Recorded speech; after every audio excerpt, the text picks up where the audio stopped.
नमस्कार, मेरा नाम है अतुल और आज जिस किताब की हम चर्चा करने जा रहे हैं वो किताब है ये मैग्नीफेरा इंडिका। और ये किताब लिखी है सुपान जोशी जी ने।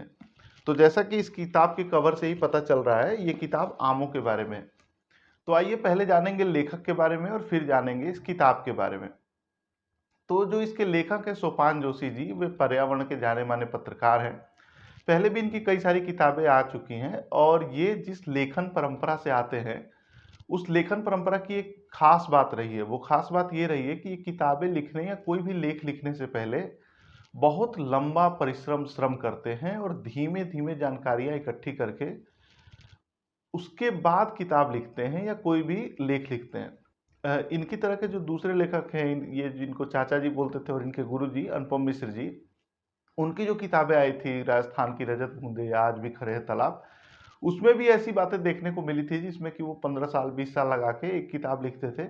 और फिर वो किताब ऐसी होती थी कि वो अद्वितीय होती थी। मतलब आप समझिए कि वैसी किताब ना पहले लिखी गई, ना शायद कब लिखी जाए, कोई पता नहीं।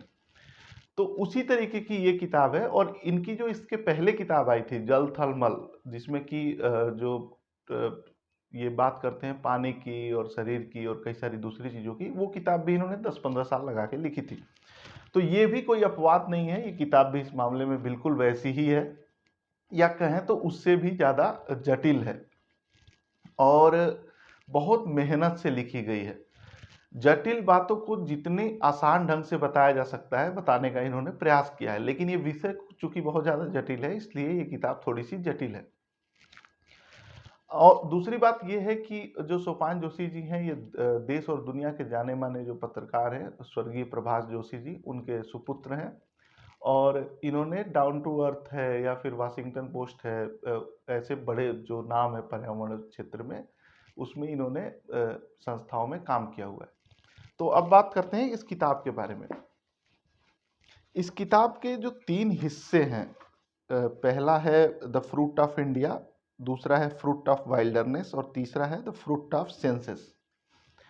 ये जो 3 हिस्से हैं, इन 3 हिस्सों को इन्होंने कहा है कि बुक 1, बुक 2, बुक 3। इसमें आप देखेंगे किताब में तो इन्होंने पार्ट 1 पार्ट 2 नहीं लिखा है।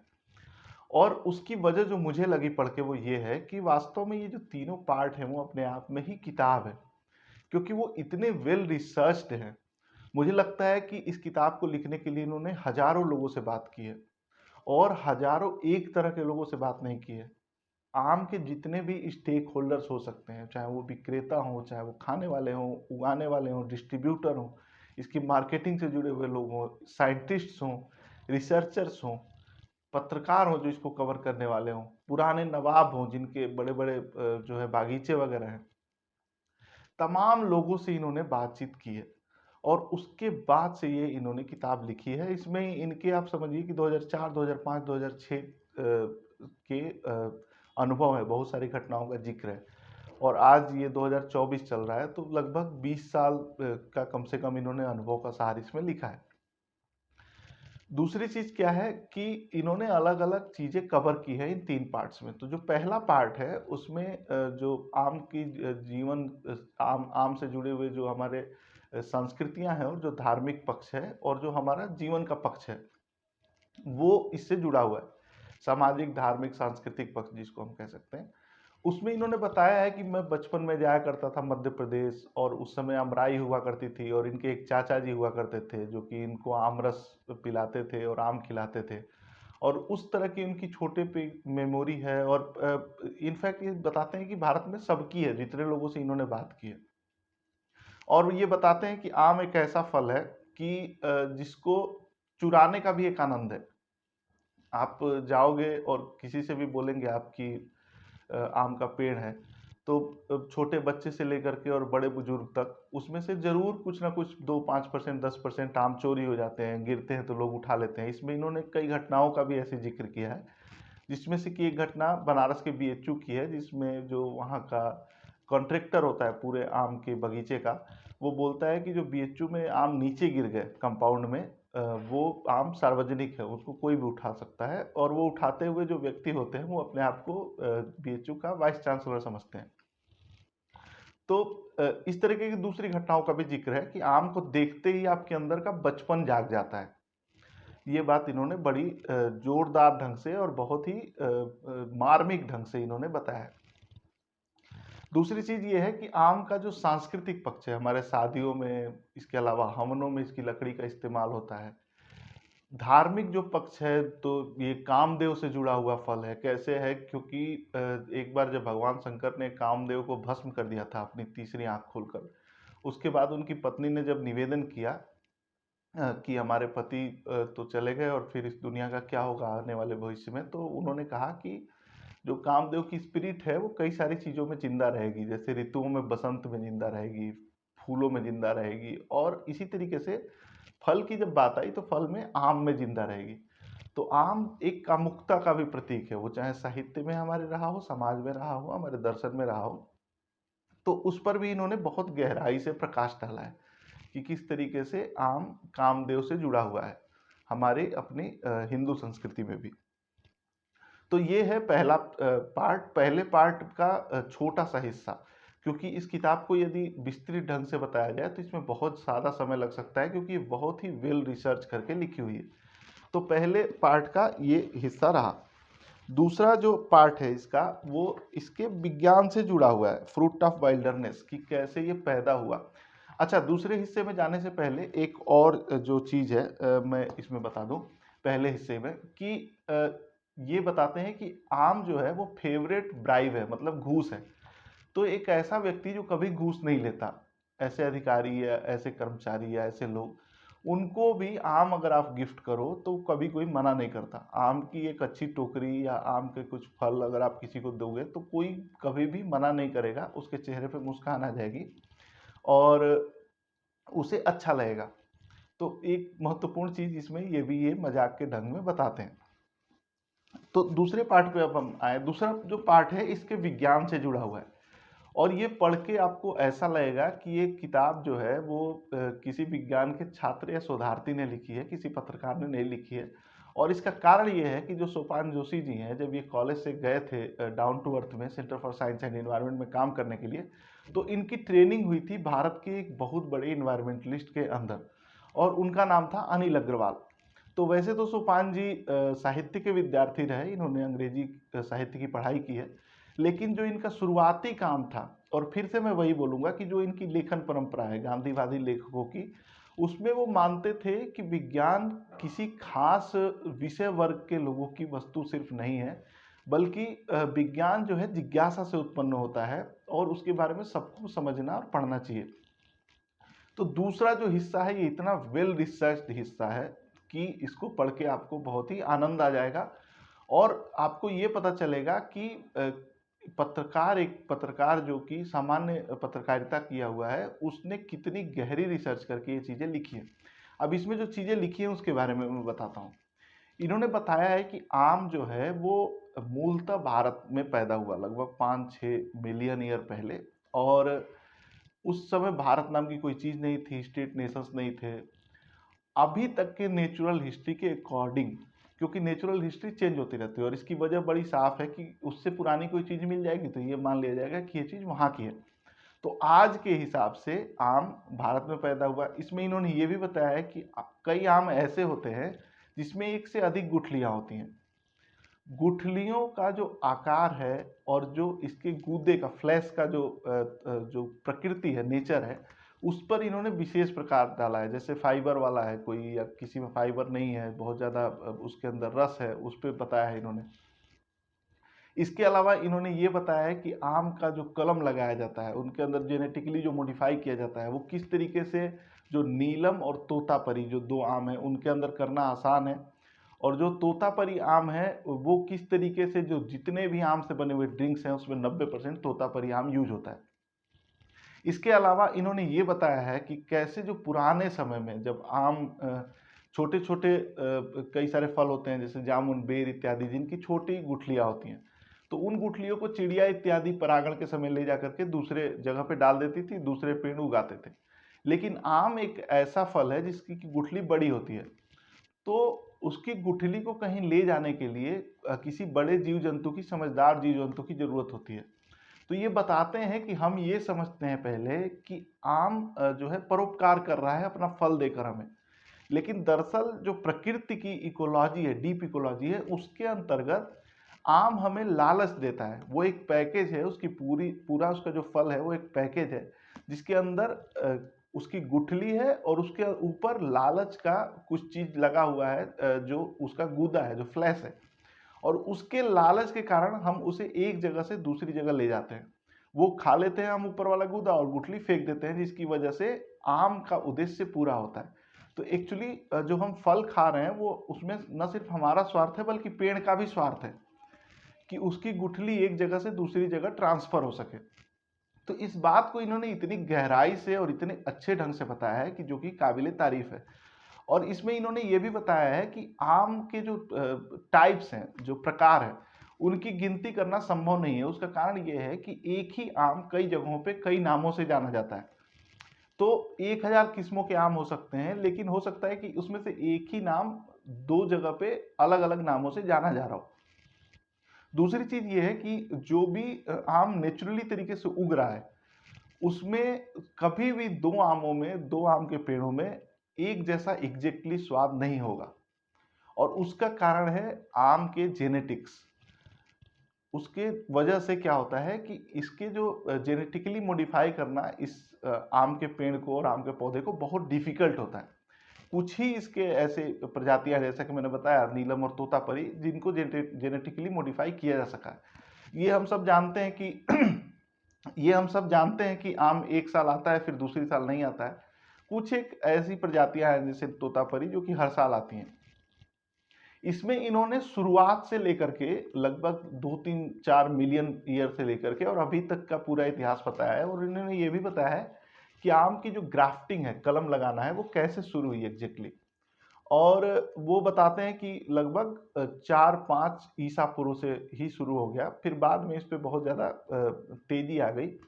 और आज जो है भारत के एक बड़े हिस्से में कलमी जो पेड़ है उनकी बाढ़ आ गई है। इसमें इन्होंने दूसरे हिस्से में ये भी बताया है कि किस तरीके से जब मुगल्स आए तो मुगल्स जिस जगह से आते थे वहाँ की खासियत ये थी कि वहाँ पे जो है बागीचे लगाने का शौक होता था लोगों को, और बहुत ज़्यादा लोग हार्टिकल्चरिस्ट और ऐसे जो लोग विशेषज्ञ होते थे इन चीज़ों के, उनको रखा जाता था। समरकंद के आसपास इधर चीन के साइड और उधर अरब की साइड में इस चीज़ का शौक था। तो इसके कारण से भी आम को बहुत बढ़ावा मिला। और इसमें एक महत्वपूर्ण भूमिका अदा की ऐसी चीज ने कि उस समय मुगल जो बगीचे होते थे उसके ऊपर टैक्स नहीं लगता था। तो इस कारण लोगों ने बहुत बड़े बड़े बगीचे लगाए और उसको सरकार की तरफ से भी प्रोत्साहन मिलता था। तो इस कारण से भारत में आम बढ़ते चले गए। लेकिन इतना खास जो फल है उसका नाम आम क्यों है, इसमें इन्होंने नहीं बताया। लेकिन मुझे जो लगा, और ये जिक्र इसमें इन्होंने किया है, कि भारत में जो आम की प्रसिद्धि का कारण है कि कोई भी जो फल है वो सबसे बेटर होना, सबसे टेस्टी होने के साथ साथ उसकी उपलब्धता होना बहुत जरूरी है। सस्ते दामों में सबके लिए सुलभ होना। और उसका कारण है भारत की अमराई। अमराई मतलब एक कॉमन बगीचा जो हर व्यक्ति के लिए होता था छोटे कस्बों में, गांव में। इसमें इन्होंने ठंडी सड़क का जिक्र किया है जो हर शहर में होती थी, और जिसके कारण से आसपास में आम का बगीचा लगा होता था और उसकी जगह पे उससे आप गुजरते थे तो आपको बिल्कुल ठंडक लगती थी। उसका नाम ठंडी सड़क रख दिया जाता था। इसके अलावा गाँव में अमराइयाँ होती थी, कस्बों में अमराइयाँ होती थी। इसके अलावा पंचवटी होती थी, 5 तरह के जो वो अमीर थोड़े जो लोग होते थे वो लगाते थे। इसके अलावा लोगों के पर्सनल अपने बगीचे होते थे। तो इसमें अलग अलग बगीचों के बारे में भी इन्होंने विस्तृत ढंग से बताया है। और इन्होंने बताया कि किस तरीके से जो है अमराइयाँ विलुप्त होती जा रही हैं और किस तरीके से उनकी जगह पे प्रोफेशनल लोग आते जा रहे हैं और आम महंगा होता जा रहा है। और इसकी वजह जलवायु परिवर्तन वगैरह भी है। आम के बारे में अनिश्चितता है क्योंकि आम पहले चैप्टर में इन्होंने बताया था, पहले जो हिस्सा था, कि आम का जो व्यापार है और आम का जो काम है वो एक जुए की तरह है। इसमें इन्होंने विशेष रूप से जो गुजरात और महाराष्ट्र में प्रसिद्ध आम है अल्फांसो और केसर, इसकी जो नीलामी होती है और जो इसका व्यापार होता है, इसमें इन्होंने बहुत लंबा वक्त गुजारा है। और ये बताते हैं कि किस तरीके से जो व्यापार होता है वो लेन देन किस तरीके से होता है, और एक गमछे के नीचे वो लोग सौदा करते हैं, पता नहीं होता है, ट्रिक्स होती है, हीट एंड ट्रायल के बेसिस पे ये पूरा करते हैं इस चीज़ को कि कितने में आम ये जाएगा। दूसरी चीज़, अल्फांसो का जो बहुत बड़ा एक मिथ बना हुआ है आज के टाइम में, वो ये किताब तोड़ती है और वो बताती है कि अल्फांसो का जो प्रसिद्धि का सबसे बड़ा कारण ये नहीं है कि वो बहुत अच्छा आम है, बेशक वो अच्छा आम है, इसमें कोई संदेह नहीं है, लेकिन सबसे बड़ी उसकी प्रसिद्धि का कारण ये है क्योंकि वो जो है ईज़िली ट्रांसपोर्टेबल है और थोड़ा ज़्यादा दिन तक वो खराब नहीं होता। तो दूसरे जो आम है, विशेष तौर पर जो बिहार, बंगाल के आम है, पूरब वाले, वो आम बहुत अच्छे हैं बट वो जल्दी खराब हो जाते हैं। तो वो जल्दी खराब हो जाते हैं, इस वजह से उन आमों का बहुत ज़्यादा बाहर नहीं जा पाते और वो आम बहुत दूर तक ट्रेवल नहीं कर सकते। तो इस वजह से अल्फांसो जैसे आम बहुत ज़्यादा प्रसिद्ध हुए। इसमें ये एक खास बात ये भी बताते हैं कि जो महाराष्ट्र के अंदर कल्चर है, स्पेशली जो जैन धर्म को मानने वाले लोग हैं, वहाँ पे बरसात के पहले आम का सेवन कर लिया जाता है। बरसात शुरू होने के पहले, क्योंकि वो मानते हैं कि बरसात होने के बाद जो है इसमें कीड़े वगैरह लग सकते हैं और इस तरीके की चीज़ें हो सकती हैं। जो ईस्ट वाला, सेंट्रल वाला रीजन है, वहाँ पे पहली बारिश होने के बाद लोग प्रीफर करते हैं आम खाना।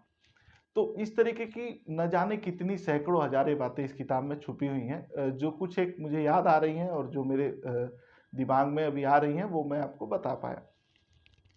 इसी तरीके से इसमें अब तीसरा हिस्सा है जो वो बताते हैं इसमें ट्रेवल का और फ्रूट ऑफ सेंसेस, मतलब इसकी खुशबू और इसका टेस्ट। इसमें जो है ये बताते हैं कि चारों हिस्सों का इन्होंने भारत के भ्रमण किया। इसको इन्होंने 4 भाग में डिवाइड कर दिया, नॉर्थ, साउथ, ईस्ट और वेस्ट में। तो सबसे पहले साउथ से शुरू करते हैं। साउथ में ये आंध्रा में एक बार गए थे और आंध्रा के आम के बारे में इन्होंने लिखा था कि बहुत ज़्यादा टेस्टलेस टाइप का होता है, बहुत ब्लेंड टाइप का इसका टेस्ट है। तो इनके एक एडिटर हुआ करते थे पुराने, उन्होंने कहा कि आप जो तटीय आंध्रा वाले क्षेत्र हैं, कोस्टल आंध्रा, वहाँ पे एक बार ट्रेवल करना और फिर आप बताना। फिर ये गए वहाँ पे और इन्होंने पाया कि इनसे कितनी बड़ी भूल हुई है और बैंगन पल्ली और दूसरे दूसरे जो आम हैं, तो इसमें सैकड़ों किस्में हैं, वो याद करना भी ज़रा मुश्किल है। उसमें एक आम के बारे में इन्होंने ये बताया कि वो आम जब इन्होंने खाया, तो खाने के बाद ये कुछ समय तक बिल्कुल चकित रह गए और खाने के अगले 2 ढाई दिनों तक जो भी चीज़ इन्होंने नोट्स अपनी छुई थी, कीरिंग छुई थी, अपना मोबाइल छुआ था, इसके अलावा इनके यहाँ तक कि इनके पेशाब से और इनके पसीने तक से आम की खुशबू आती रही अगले 2 दिन। तो जो साउथ के आम हैं, वहाँ पे जो उनका जो स्मेल है, जो उनका टेस्ट है, वो बिल्कुल अलग है और वो बहुत ही ज़्यादा जो है उसके अंदर वेराइटीज़ हैं।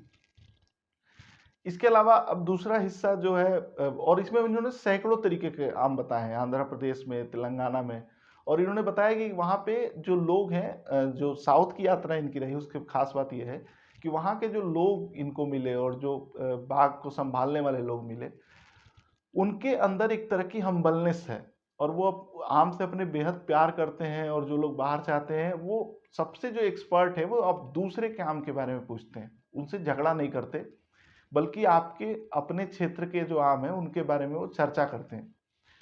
तो ये एक वहाँ की खास बात है इनकी। दूसरी चीज़ कि आम में जो पानी का प्रोपोर्शन है, इसके बारे में इन्होंने साउथ में बड़ा लिखा है कि जो पानी का प्रोपोर्शन है उससे आम अच्छा या खराब हो सकता है।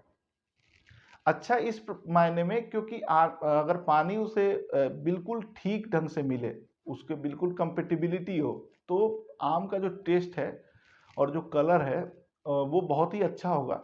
अगर पानी ज़्यादा हो जाए तो वो बोलते हैं कि आम के अंदर पानी ज़्यादा हो गया, मिठास कम हो गई, पानी-पानी ज़्यादा लग रहा है, या फिर जो आम खट्टे आम हैं जिनसे अचार वगैरह बनते हैं, उनके अंदर खटास भी कम हो जाती है। तो ये भी बताया इन्होंने कई जगह पे बातचीत करके। अब ये जो है दूसरी जगह गुजरात और महाराष्ट्र के बारे में बताते हैं। गुजरात में केसर जो सबसे प्रसिद्ध आम है और वहाँ पे ये बताते हैं कि कैसे जो मुकेश अंबानी की रिलायंस इंडस्ट्री है, वहाँ पे बहुत बड़ा सा इन्होंने बागीचा लगाया है जिसमें कि लाखों आम के पेड़ हैं और वो कितना डिफ़िकल्ट था क्योंकि वो जो वहाँ की मिट्टी है थोड़ी ढीली सी है, तो वहाँ पे बहुत बड़े उन्होंने बागवान बुलाए और किस तरीके से उन्होंने ऐसा प्रबंध किया है कि वहाँ पे पूरे साल आम होता रहे। तो ये डिटेल में इन्होंने बताया है।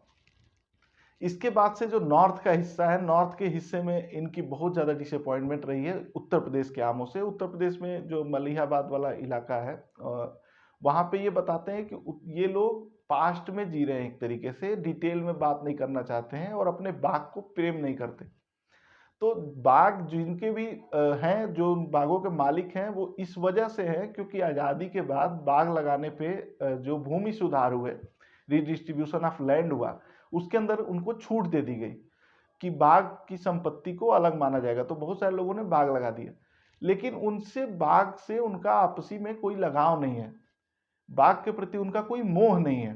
तो उन्होंने ठेकेदारों को दे रखा है, कॉन्ट्रैक्टर को दे रखा है, और वो सिर्फ एक ही तरह की टिपिकल कहानियां सुनाते हैं जाने पे कि पुराने जमाने में नवाब ऐसे करते थे वैसे करते थे। और जब ये पूछते हैं कि चलते हैं, चल के बाग देखते हैं, तो वो जाने में आनाकानी कर देते हैं। यहाँ पे एक व्यक्ति का वो जिक्र करते हैं जिसको कि बड़े बड़े पुरस्कार भी मिले हैं, जिससे वो बेसिक से थोड़ा सा डीप सवाल पूछते हैं।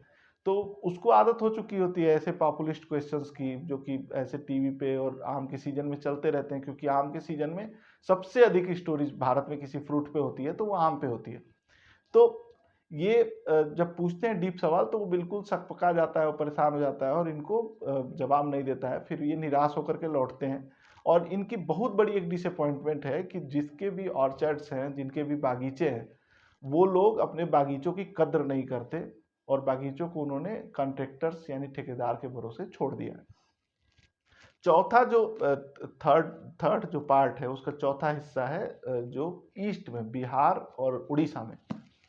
यहाँ पे जो आम पाए जाते हैं वो उन्हें बेहद पसंद आते हैं, और इसमें वो बताते हैं कि यहाँ पे सबसे विशेष जो जोर है वो पाचन पे है, कि इजीली डाइजेस्टेबल है। जैसे डिफरेंट वेरिएबल हो सकते हैं किसी चीज़ के अच्छे या बुरे होने के, तो वहाँ पे जो बहुत बड़ा वेरिएबल है, लोग कहते हैं कि बहुत आसानी से डाइजेस्ट हो जाता है। तो इसमें वो बताते हैं मुर्शिदाबाद की कहानी। एक आम होता है, इतना सुंदर होता है वो कि बहुत ही ज़्यादा मीठा और बहुत ज़्यादा टेस्टी होता है। तो ये बोलते हैं कि मैंने ऐसा काम आम जो है वो कोलकाता में खाया था। तो वो बोले कि नहीं, ये तो पॉसिबल ही नहीं है, ये पूरी दुनिया में और कहीं नहीं मिल सकता, क्योंकि ये मुर्शिदाबाद से आगे कहीं जाता ही नहीं है। तो वो जल्दी राइप हो जाते हैं इधर के आम, जैसे जर्दालू आम है या मुर्शिदाबाद के दूसरे आम है या लंगड़ा है। इसमें एक बनारस की भी दिलचस्प कहानी है कि बनारसी लंगड़ा कैसे विलुप्त हो गया। ये बहुत ढूंढते रहते हैं, लेकिन वो अंत में इनको नहीं मिल पाता है। और फिर वो जाकर के लंगड़ा, पता चलता है इनको कि बनारस में जितना भी लंगड़ा आ रहा है वो मोस्टली बिहार से आ रहा है। इसमें तरह तरह के आम हैं। यहाँ के आम जल्दी राइप हो जाते हैं, इसलिए वहाँ के बाहर नहीं जा पाते हैं। तो आम के बारे में सबसे खास बात यह है कि आपको सही समय पे वहाँ मौजूद होना पड़ेगा। दूसरी चीज, मुर्शिदाबाद की एक और कहानी है कि कुछ आम ऐसे होते थे कि जो कि रात के 2 बजे अगर वो पके, ठीक तरीके से राइप हुए, तो वहाँ के जो नवाब वगैरह, राजा वगैरह होते थे, वो 2 बजे तक जगे रहते थे, या 2 बजे उन्हें जगाया जाता था कि आम ठीक तरीके से पक चुका है, आप इसको खा लीजिए, क्योंकि सुबह तक ये और ज़्यादा पक जाएगा और फिर ये खराब हो जाएगा। तो इस तरीके की दिलचस्प कहानियां इस किताब में लिखी हुई हैं, और इसमें सैकड़ों हजारों, जैसा मैंने पहले भी कहा, लोगों के इंटरव्यू किए गए हैं। और तो ये पूरी किताब की समरी मैंने आपको बता दी। कुछ एक बातें जो और बताऊं मैं, इसमें इन्होंने एक जिक्र किया है, जापान में एक उत्सव होता है स्प्रिंग के समय, बसंत के समय। तो इन्होंने बताया कि भारत में जो सबसे बड़ा उत्सव होता था आज के लगभग 30 40 50 साल पहले, वो बसंतोत्सव होता था। अब ग्लोबलाइजेशन के कारण या फिर कह लें कि आप जलवायु परिवर्तन के कारण, या लोगों की सोच जो है, यांत्रिकता आ गई, उसके कारण से ये उत्सव खत्म हो गया। और इसमें ये बताते हैं कि जो स्प्रिंग का उत्सव होता है जापान में, उसकी वजह से बहुत बड़ा रेवेन्यू वहाँ पे जनरेट होता है। तो क्या भारत में आम का ऐसा उत्सव नहीं हो सकता है क्या? बल्कि पहले जो होते थे उत्सव, वो अब और भी कम होते जा रहे हैं। दूसरी चीज ये बात करते हैं, यहाँ से जो चीजें एक्सपोर्ट होती हैं भारत से, जो बाहर जाता है आम विदेशों में, वो बताते हैं कि भारत का प्रोपोर्शन बहुत ही ज्यादा कम है, 1/10 भी नहीं है मैक्सिको वगैरह की। जबकि वहाँ के आम के अनुसार हमारा आम बहुत ही ज़्यादा टेस्टी है। सिर्फ 2 आम का ही एग्जाम्पल देते हैं जो भारत की टक्कर ले सकते हैं, एक जापान का आम और एक वियतनाम का, वो भी सिर्फ सिंगल सिंगल वेराइटीज है। भारत का जो आम है वो एक्सपोर्ट बहुत कम होता है आज के भी तिथि में। तो इस पर ध्यान दिए जाने की ज़रूरत है। इसके अलावा ये बताते हैं कि जो आम में अनिश्चितता का सवाल है, वो सबसे ज़्यादा सवाल उनका है जो कि इसके प्राइमरी काम से जुड़े हुए लोग हैं, क्योंकि उसमें नुकसान होता है अचानक, एक तो मौसम का पैटर्न भी चेंज हो रहा है। तो उस पर थोड़ा सा ध्यान दिए जाने की ज़रूरत है, ताकि ये जो फलों का राजा है वो आम लोगों के लिए भी उपलब्ध रह सके। तो ये है इस किताब की पूरी समरी।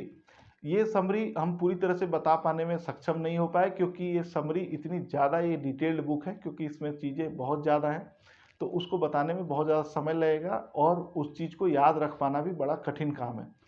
तो आप भी ये किताब पढ़िए और कुछ ऐसी चीज़ बताइए जो हमने मिस कर दी हो। अ, और इसके अलावा कोई दूसरी किताब हो जो कि पर्यावरण के बारे में हो या पर्यावरण से जुड़े मुद्दों के बारे में हो, तो उसके बारे में भी हमें कमेंट करके ज़रूर बताइए। आप सबका बहुत बहुत धन्यवाद।